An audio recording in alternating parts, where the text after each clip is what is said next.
बड़े खतरे में ईरान, कम समय में बहुत बड़ा अपडेट दे रहा हूं। जैसा जैसा मैं आपको बता रहा हूं अब तक वैसा वैसा हुआ ना। मैंने कहा था ना हमला होगा। लोग कमेंट कर रहे थे नहीं भाई ये तुम तो बोला था, हुआ। अब सुनिए आगे। अमेरिका ने जो गुजरी रात है ईरान पर बड़े हमले किए हैं। परसों भी ईरान पर बड़े हमले किए। ईरान की फौज के 10 से 12 जवान शहीद हुए। तो 10-12 जवान मारे गए ये छोटी चीज़ है। इसके बाद ईरान पर कल बड़े हमले हुए। इतने बड़े बड़े हमले हुए, हालांकि मैं वो वीडियोस लाइव दिखा चुका हूं आपको। रात को 3 बजे, पिछली गुजरी रात को 3 बजे आपको अपडेट दे चुका था मैं।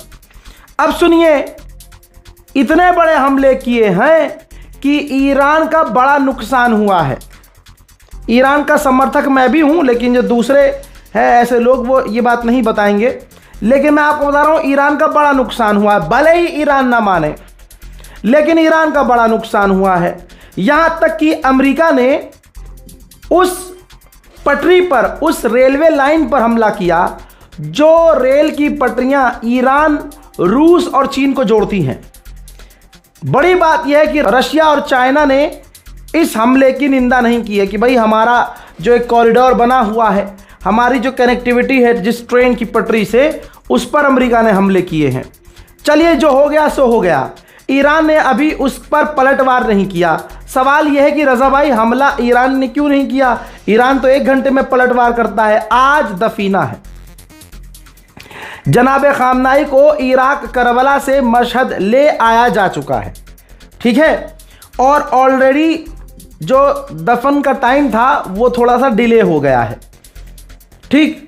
वजह हज़ारों हैं, लेकिन शॉर्ट में बता रहा हूं। इधर ये तमाम चीज़ों की वजह से ईरान ने पलटकर वार नहीं किया है, क्योंकि अब ईरान में आ गया है जनाजा। लोग सड़कों पर हैं। ईरान अगर पलटकर वार करेगा, अमेरिका यही चाहता होगा। अमेरिका को, इजराइल को मौका मिलेगा ईरान पर हमला करने का। IRGC की पूरी फौज सड़क पर है और उनको निशाना बनाकर आवाम को भी अमेरिका इजराइल कत्ल कर सकते हैं। दोनों के लिए बच्चों को मारना, औरतों को मारना बड़ी बात नहीं है, ठीक है। इसलिए हो सकता है ईरान अटैक डिले कर रहा हो कि पहले दफना दिया जाए खामनाई को, उनके जनाजे की सारी रस्मात पूरी हो जाए, ठीक। लेकिन आगे क्या भाई? ये रही रिपोर्ट के मुताबिक ईरान पर बहुत बड़े हमले की तैयारी में है अमेरिका। जी हां, बहुत बड़े हमले की तैयारी में है अमेरिका। अमेरिका बड़े हमले की तैयारी कर रहा है। कल जो हमला हुआ ईरान पर वो छोटा नहीं था, लेकिन उससे बड़े यानी फुल स्केल वॉर की तैयारी पर अमेरिका है।